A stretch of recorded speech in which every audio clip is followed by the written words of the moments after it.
Just a few months ago, I used to weigh over 72 kilograms, but then I logged in. Now today, I weigh only 60, and I did it without suffering. But here's the weird part. If all I cared about was a silly little number on the screen, then I could have kept dieting until I was like 50 kilograms or even 40 kilograms if I wanted to be a freaking skeleton, which clearly wasn't the goal. If I had only changed a number on the scale, I would have lost a lot more muscle, and clearly that wasn't the goal. Sure, I would have weighed a lot less, but I would have been a lot weaker. But I don't want to be small. Same in life. Hit subscribe. Anyways, getting lighter and getting healthier aren't always the same thing. I wanted to lose fat while keeping and even building as much muscle as I could. Now, personally, I went 1,000 calories below maintenance, but I wouldn't recommend that at all. Not because it's harder, but because it's much easier to mess up.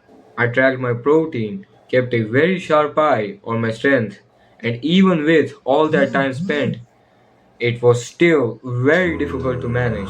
So, if you're new, I recommend to not copy my numbers and instead copy the principles. A 500 calorie deficit is the much smarter alternative. It gives you more room for error while still making solid progress.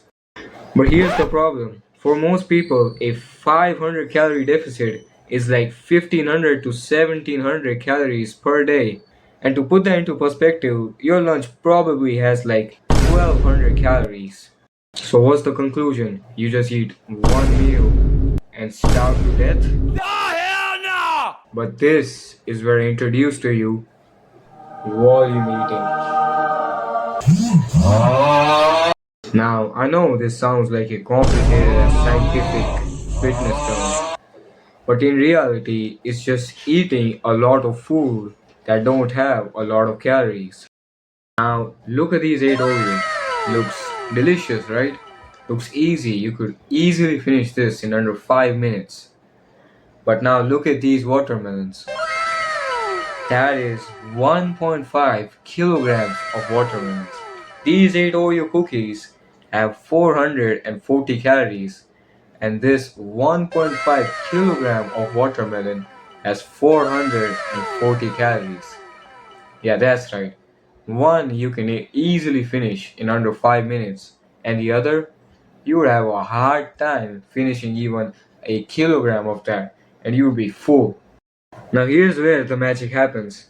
To increase or decrease your weight, your body counts calories, but your stomach, it just needs to feel full. So, to do that, it counts the amount of food that you put into it.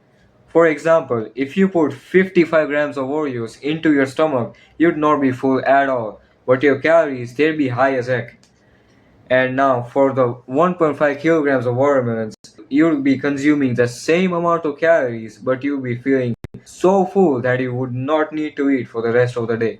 Now, this was the basics of volume eating.